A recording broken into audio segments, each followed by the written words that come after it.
नमस्तुभ्यं वंदे मातरम दोस्तों, स्वागत है आप सबका सैपियंस क्वेस्ट में। देखिए आज हम लोग अपने सीरीज का जो इंग्लिश की सीरीज चले क्लास 12th की सीबीएसई बोर्ड की, उसमें हम लोग आज पढ़ेंगे 7th चैप्टर द इंटरव्यू। और देखिए इंटरव्यू पे आने से पहले थोड़ा सा ये हम जान लें कि इंटरव्यू होता क्या है। चैप्टर पे आने से पहले इंटरव्यू एक ऐसा फॉर्मल प्रोसेस कहा जा सकता है जिसमें होता ये है कि जो इंटरव्यूअर होता है, जो इंटरव्यू लेने वाला होता है, वो सिट डाउन होता है एक जगह पर, या फिर कह सकते हैं कि वो क्वेश्चंस पूछता है जो इंटरव्यू देने आया हुआ व्यक्ति होता है या फिर जो पर्सन होता है। तो कह सकते हैं कि एक्सचेंज ऑफ क्वेश्चंस है, थॉट और इमोशंस का एक्सचेंज हो सकता है। और ये थोड़ा फॉर्मल तरीके से होता है, ये इनफॉर्मल नहीं होता। ये देखिए, exchange of thought and expression feelings ये इनफॉर्मल भी हो सकती है, पर वो मित्रोत व्यवहार हो जाएगा, फ्रेंडली बिहेवियर हो जाएगा। और वहाँ पर हम लोगों को पता है कि वहाँ पर इंटरव्यू क्या है, एक फॉर्मल फॉर्मल प्रोसेस है। और इंटरव्यू क्या होता है, ज़्यादातर इंटरव्यू तभी लिया जाता है जब आप किसी चीज़ के लिए जा रहे हो, जब आपके व्यक्तित्व के विषय में आदमी जानना चाहता हो, या फिर हो सकता है कि आप कोई नौकरी करने जा रहे हो, उसके लिए आपकी जांच और परख की जाए। तो इंटरव्यू होने के कई तरीके हो सकते हैं और इंटरव्यू कई तरीक़ों से लिया जा सकता है। तो वहीं पर यहाँ पर एक हमारे जो राइटर हैं क्रिस्टोफर सिल्वेस्टर, इन्होंने एक चैप्टर लिखा है द इंटरव्यू नाम से। तो देखते हैं इन्होंने चैप्टर में क्या-क्या बातें की हैं। तो सबसे पहली लाइन तो यही लिखी है कि इन जो पेंगुइन बुक ऑफ इंटरव्यूज़ है उसमें से जो है एक इंट्रोडक्शन है, जो ये एक्सर्ट से लिया गया है। थोड़ा-सा ऑथर के विषय में जानेंगे, उसके बाद हम लोग आगे बढ़ेंगे। Christopher Sylvester was a student of history eight Peter house Cambridge. बताया जा रहा है कि ये एक स्टूडेंट है कहाँ पर, पीटर हाउस कैम्ब्रिज विद्यालय में, कैम्ब्रिज विश्वविद्यालय है, कैम्ब्रिज यूनिवर्सिटी है। बता रहे हैं कि he was a reporter for private eye, मतलब प्राइवेट आई के लिए ये रिपोर्टर रहे फॉर 10 ईयर्स, 10 सालों के लिए, and has written features for Vanity Fair. और इन्होंने वैनिटी फेयर के लिए काफ़ी फीचर्स को भी लिखा है। वैनिटी फेयर मतलब ये खासकर मेला के लिए कहा जा रहा है, फेयर का मतलब मेला के लिए यूज हुआ करता है शब्द। और following is an excerpt taken from his introduction to the Penguin Book of Interviews and Anthology from 1859 to the present day। बताया जा रहा है कि जो पेंगुइन बुक ऑफ इंटरव्यूज़ है, जो इशू होती है, वहाँ से एक इनका ये जो है सारांश लिया गया है। और सारांश उस एंथोलॉजी से लिया गया है जहाँ पर 1859 से लेकर के आज तक की जो चीज़ें, घटनाएँ जो क्रमित रूप से घटित हो रही हैं, उनके विषय में बताया गया है। तो देखिए इंटरव्यू हमारा डिफरेंट पार्ट्स में है, तो पहला पार्ट हम लोग देखेंगे और उसके बाद सेकंड पार्ट देखेंगे। तो पहला पार्ट शुरू करते हैं कि इंटरव्यू में उन्होंने बताया क्या है। तो लाइन बाय लाइन, जैसा कि हमारा स्टेटमेंट, जो हमारा मोटो रहता है कि लाइन बाय लाइन हमको पार्ट्स को कवर करना है, उसी हिसाब से हम वर्क करेंगे। कि since it's invention a little boy over 130 years ago the interview has became a common place of journalism. बताया जा रहा है कि जब से इंटरव्यू का इन्वेंशन हुआ, देखिए इंटरव्यू का इन्वेंशन ये तो नहीं कहा जा सकता कि कब हुआ इंटरव्यू का इन्वेंशन, क्योंकि पुराने ज़माने में भी आप लोग देखेंगे तो जैसे मान लीजिए नालंदा विश्वविद्यालय या फिर तक्षशिला विश्वविद्यालय जो भारत में हुआ करते थे, वहाँ पर भी जब आप एडमिशन लेने जाते थे तो एक द्वारपाल जो खड़ा रहता था वो आपसे 10 सवाल पूछता था, और 10 सवाल में अगर आपने साथ बता दिया तो आपका एडमिशन पक्का हो जाता था। और वहाँ पर रहने के लिए कोई फीस उस तो लगती नहीं थी, केवल आप जाकर एजुकेशन लीजिए। तो एक फॉर्म ऑफ इंटरव्यू वो भी हो गया। पर यहाँ पर इन लोगों के हिसाब से जो इंग्लिश राइटर्स है, ये मान लीजिए कोई स्पेसिफिक टाइम पीरियड मानते हैं, तो उसी हिसाब से हम भी चलेंगे। कि बताया जा रहा है कि 130 साल पहले, इसके इन्वेंशन से पहले, जो इंटरव्यू था ये क्या हुआ, जर्नलिज्म में, जो पत्रकारिता में या फिर जो मीडिया में एक कॉमन प्लेस अपनी बना चुका था। Today almost everybody who is literate will have read an interview at the same point in their life. बताया जा रहा है कि अगर आज के समय में जो आदमी साक्षर है, जो अपना नाम लिख पढ़ सकता है, वो क्या होगा, एक ना एक अपने ज़िंदगी के मोड़ पर उसने एक ना एक इंटरव्यू ज़रूर पढ़ा होगा। While from the other point of view several thousand celebrities have been interviewed over the years, some of them repeatedly. बताया जा रहा है कि दूसरे पॉइंट ऑफ व्यू से ये भी कहा जा सकता है कि कई हज़ार सेलिब्रिटीज से, कई हज़ार ऐसे पॉपुलर पर्सन्स या फिर व्यक्तित्व रहे हैं जिनको इंटरव्यू किया गया है, और कई बार तो उन लोगों का दोबारा इंटरव्यू भी किया गया है। So it is hardly surprising that options of the opinions of the interview of its function, methods and merits vary considerably। तो बताया जा रहा है कि हाँ, ये हार्डली सरप्राइजिंग नहीं समझना चाहिए हम लोगों को कि जो उसके फंक्शंस होते हैं इंटरव्यू को, मेथड्स होते हैं, मेरिट्स होते हैं, वो क्या है, वो कंसिडरेबल है। तो जिस तरह से स्पेसिफिकेशंस होती हैं इंटरव्यूज़ की, वो चीज़ें बताई जा रही हैं यहाँ पर। Some might make quite extra budget claims for it as being in its highest form. बताया जा रहा है कि अगर कोई आदमी एक्स्ट्रा वेजेंट क्लेम करे, जैसे देखिए एक्स्ट्रा वेजेंट, या फिर कह सकते हैं कि जो स्पेंडथ्रिफ्ट पर्सन होते हैं, जो ज़्यादा खर्च करते हैं, तो ज़्यादा खर्च करने के मामले में यहाँ पर वही शब्द यूज़ हो रहा है कि ज़्यादा खर्च का मतलब यहाँ पर ये है कि आप जो है भले ही थोड़ा-सा ज़्यादा क्लेम कर दें कि हाँ, ये इस तरह का है, उसको आप उसके हाईएस्ट फॉर्म में शो करें, पर रियलिटी को आप चेंज नहीं कर सकते। वही चीज़ यहाँ पर बताई जा रही है, a source of truth and it's practice and in its practice. तो वही चीज़ है कि हाईएस्ट फॉर्म में आप भले उसको प्रेज़ेंट करें, पर रियलिटी के साथ आप कोई छेड़-छाड़ नहीं कर सकते, वही तो सोर्स ऑफ ट्रुथ है। In its practice and art sorry truth and in its practice and art others usually से। तो यही कहा जा रहा है कि प्रैक्टिस में क्या है, वो एक आर्ट की तरह भी है। आर्ट क्या होती है? एक कला होती है, एक मतलब स्किल कह सकते हैं। Others usually celebrities who see themselves at its victims. बताया जा रहा है कि कुछ सेलिब्रिटीज हैं वो अपने आप को क्या देखते हैं? विक्टिम की तरह देखते हैं। क्यों देखते हैं? Might despise the interview as an unwarranted intrusion into their lives. बताया जा रहा है कि इंटरव्यू क्या है? एक अनवारंटेड इंट्रूजन है। इंट्रूजन का मतलब एक कह सकते हैं कि हाँ, एक जैसे कहते हैं ना कि अगर आप कोई कार्य कर रहे हो, कार्य के बीच में कोई व्यक्ति दूसरा थर्ड पर्सन आ जाए तो इंट्रूजन हुआ, यानी कि हस्तक्षेप कहा जा सकता है कि वह नहीं चाहते कि उनके जीवन में कोई इस तरह से हस्तक्षेप करे, पर मीडिया वाले हर जगह कैमरा लेकर पहुंच जाते हैं, तो इसलिए उनको कभी-कभी क्या होता है, पर्सनल लाइफ में भी थोड़ी-सी प्रॉब्लम्स आने लगती हैं।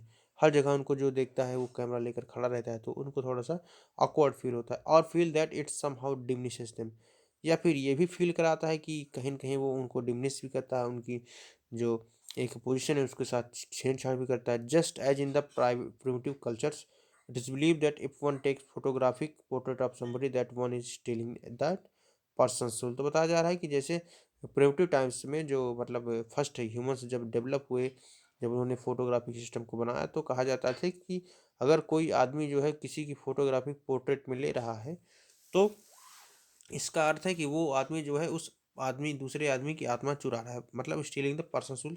अब देखिए मान्यताएं हैं, मानने को आदमी कुछ भी मान सकता है, पर रियलिटी आप सभी को पता है। तो वी एस नायपॉल, मतलब वी एस नायपॉल जानते हैं, एक बड़ा नाम है, इनके विषय में कौन नहीं जानता। इनको कई बार कहा जाता है कि ये मतलब राइटिंग तो अच्छी करते ही थे डॉक्यूमेंट्री पर, इन्होंने ज़्यादा काम किया है। तो वही चीज़ें हैं, और आपको पता है कि ये नोबल प्राइज़ भी ये जीते हैं, जो है क्या कहते हैं। तो देखिए नीचे लिखा भी है कि known as a cosmopolitan writer in his travel books and in his documentary works he present his impression of the country of his ancestors in that in India. बताया जा रहा है कि उन्होंने अपनी डॉक्यूमेंट्री में और जो उनके इम्प्रेशंस थे, उन्होंने अपने हिस्ट्री को ट्रेस बैक किया है और बताया कि वो कैसे उनके एंसेस्टर कहाँ के थे, इंडिया के थे। He received Nobel prize in literature in 2001, मतलब कि 2001 में ये नोबेल प्राइज़ भी जीते हैं। क्यों? इन्होंने हिस्ट्री वो सॉरी लिटरेचर में इन्होंने बहुत अच्छा काम किया है। तो देखिए जो है आगे बढ़ते हैं कि V S Naipaul feels that some people are wounded by interviews and lose a part of themselves. बताया जा रहा है कि वी एस नैपॉल जी के हिसाब से कुछ लोग क्या होते हैं, इंटरव्यू के कारण उनके अंदर घाव हो जाता है और वो अपने आप का एक जो हिस्सा होता है उसको कहीं ना कहीं खो देते हैं। Lewis Carroll and the creator of Alice in Wonderland was said to have had a just horror of the interviewer। Lewis Carroll जो हैं, जो कि एलिस इन द वंडरलैंड जो मूवी बनी है, फिर जो राइटिंग हुई है, उसके जो क्रिएटर हैं, उसको बनाने वाले जो हैं, वो कहते हैं कि have just a horror of the interviewer. मतलब एक इंटरव्यूअर को क्या होता है, किस तरह से उसका आतंक रहता है, किस तरह से उसका भय रहता है, एक किस तरह से उसका डर हर जगह इंटरव्यूअर का व्याप्त रहता है। And he never consented to be interview. बताया जा रहा है कि वो कभी भी इंटरव्यू देने के लिए कभी भी राजी नहीं हुए। क्यों नहीं राजी हुए? It was his horror of being ionised which made him thus repel would be acquaintances. बताया जा रहा है कि कहीं न कहीं इसी प्रॉपर्टी के कारण, इसी हॉरर के कारण क्या हो जाता है कि वो अपने आप को आयोनाइज्ड फील करते हैं और इसीलिए जो है एक्वेंटेंस को रिपेल भी करते हैं। वही चीज़ लिखे ना कि हॉरर ऑफ बीइंग आयोनाइज्ड, मतलब डरने, जो बिछड़ने का जो डर है वो उनको हमेशा बना रहता है, which made them thus repel would be acquaintance. Interviewers and the persistent petitioners for his autobiography, and he would afterward relate the stories of his success in selling all such people with much satisfaction and amusement। तो देखिए बता रहे हैं कि वो जो है इसको कई बार मना भी कर देते हैं, पर होता क्या है कि इंटरव्यूअर्स और जो पिटिशनर्स हैं, जो याचिकर्ता हैं, वो क्या करते हैं, उनके ऑटोग्राफ के लिए मांगते हैं, और उसके बाद क्या होता है कि जो उनकी स्टोरी की, जो सक्सेस की जो स्टोरी है, उसको जो है वो बहुत ही सेटिस्फैक्शन, मतलब कि आत्मिक संतावना के और जो उनके आनंद आरोप प्रमोद की जो अवधारणा अम्यूजमेंट उसके लिए वो सुनते हैं। देखिए आदमी मोटिवेट फील करता है, उसको लगता है कि जब थर्ड पर्सन उसको बताता है तो उसको लगता है कि हाँ थोड़ा सा मुझे इनसे मोटिवेशन मिल रहा है, मुझे इनसे नई चीज़ें आज सीखने को मिली हैं। Rudyard Kipling expressed an even or more condemnatory attitude towards the interviewer। Rudyard Kipling ने और भी कुछ कहा है, इन्होंने और भी ज़्यादा कंडेम की है। कंडेम का मतलब होता है कि बहुत ज़्यादा किसी की आलोचना करना, या फिर एक होता है कि क्रिटिसाइज करना, और जो बहुत ज़्यादा क्रिटिसाइज किया जाता है, बहुत ज़्यादा जो आलोचना की जाती है, तो वहाँ पर कंडेम सब चीज होता है। तो हिज वाइफ, उनकी जो वाइफ है कैरोलाइन, वो भी अपनी डायरी में क्या लिखती हैं कि 14 अक्टूबर 1892, मतलब उनका जो दिन था, ragged by two reporters from Boston, मतलब कि बॉस्टन से दो रिपोर्टर्स आए, उन्होंने पूरे उनके दिन को खराब कर दिया। रेग्ड का मतलब एकदम सत्यानाश कर दिया उनके दिन को। क्यों सत्यानाश कर दिया? She reports her husband as saying to the reporters, why do I refuse to be interviewed, मतलब कि वो अपने हस्बैंड को ये रिपोर्ट करते हैं कि मैं क्यों इंटरव्यू देने के लिए मना करूं, because it is immoral, it is crime, मतलब कि अगर ये इमोरल है और ये क्राइम है, just as much of a crime as an offence against my person. क्या मतलब कि इतना बड़ा ये क्राइम है, पर क्या मेरे लिए क्राइम नहीं है? मेरे साथ जो हो रहा है वो सही है। एज असॉल्ट, मतलब एक असॉल्ट की तरह। एंड असॉल्ट का मतलब एक कह सकते हैं मुकदमा, या फिर जो परेशान करे उसको भी वहाँ पर शब्द यूज किया जा सकता है। And just as much merits punishment, तो वही चीज़ है जो उनकी कैरोलाइन जो वाइफ है रुडयार्ड किपलिंग की, तो वही चीज़ें बता रही हैं कि दो आदमियों ने उनके बॉस्टन के जो हॉलीडे था उसको ख़राब कर दिया, उनके दिन को ख़राब कर दिया। अब देखिए रुडयार्ड किपलिंग को लगा कि मुझे इंटरव्यू देने के लिए मना कर दिया गया, तो क्या मतलब इसका मतलब ये हुआ कि इमोरल है, या फिर कोई मैंने ऐसा क्राइम कर दिया, फिर मैंने कोई असॉल्ट कर दिया हो। तो थिंकिंग के आधार पर, थिंकिंग के बेसिस पर वो इन चीज़ों को कह रही हैं। It is cowardly and while, यानी कि ये क्या है, ये डरपोक कार्य है और ये निरर्थक कार्य है। वाइल का मतलब निरर्थक है। नो रिस्पेक्टेबल मैन उस ask it much less give it, बताया जा रहा है कि कोई भी रिस्पेक्टेबल आदमी जो है इस तरह का काम नहीं करेगा।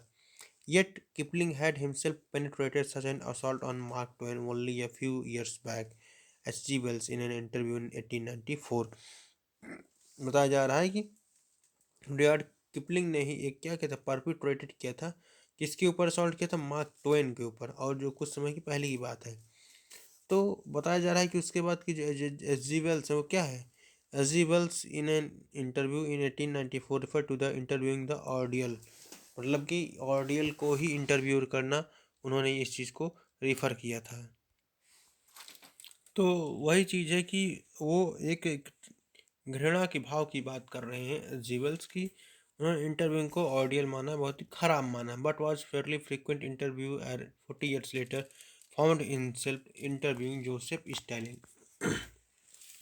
तो अब ये कह रहे हैं कि ठीक है वो फेयरली फ्रिक्वेंट इंटरव्यू भी था, जो मतलब जिन्होंने इसका इंटरव्यू लिया था, पर 40 साल बाद उन्होंने देखा कि वो जोसेफ स्टेलिंग और शॉन बेलो का मतलब इंटरव्यू ले रहे हैं, who has consented to be interviewed on several occasions, मतलब कई सेवरल ओकेशन पर ये उनकी सहमति ली गई थी कि हाँ उनको इंटरव्यू किया जाएगा।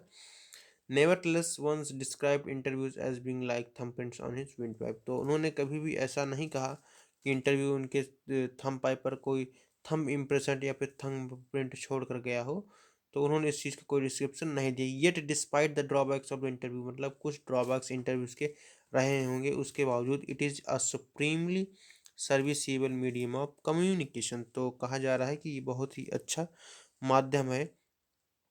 कैसा? सर्विस वाला माध्यम है, बहुत ही सुप्रीम माध्यम है जहाँ पर हम कम्युनिकेशन को आपस में कर सकते हैं। This days more than any other time our most vivid expression of the competitors are throw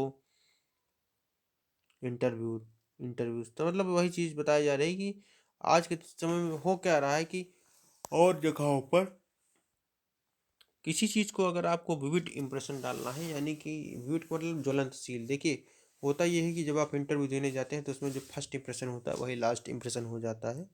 तो वही चीज़ यहाँ पर की जा रही है कि इंटरव्यू में भी अगर आप विविड इंप्रेशन करते हैं कंटेम्प्रेरी चीज़ का, तो ये भी बहुत अच्छा माध्यम है अगर इसको हम करना चाहें तो, परंतु लेकिन होता नहीं है वहाँ पर। ऐसा सभी एंकर्स को अपने हिसाब से इंटरव्यू करना होता है। उनके पास स्क्रिप्ट पहले से रेडी होती है, स्क्रिप्ट के अनुसार वो लोग काम करते हैं। देखिए कुछ थोड़ा सा इसमें डिटेल्स दिए गए हैं, इसको देखेंगे, थोड़ा सा इसको पढ़ लें। Denis Brian has written, Denis Brian ने क्या लिखा है कि almost everything of movement reaches us through one man asking questions of another. मतलब कह रहे हैं कि हर एक चीज़ जो हमारे तक पहुंचती है वो क्या होती है, एक आदमी का क्वेश्चन होता है और जो दूसरे आदमी से उसने पूछा होता है। भाई बात तो सही है, क्वेश्चन को पूछ कर ही हम क्वेरी को सॉल्व करते हैं। Because of this the interview holds a position of unprecedented power and influence. मतलब अब लास्ट में जो इन्होंने लाइन क्या ही, लाइन ने पूरा शब्द अर्थ ही सभी चीज़ें जो इनकी कॉन्टेक्स्ट था उसको बदल दिया कि ये इंटरव्यूअर मतलब जो पोजीशन होल्ड करता है, जो इसके कारण क्या है, इसकी जो प्रेसिडेंटेड पावर है और जो इन्फ्लुएंस है क्या होता है, बढ़ जाता है।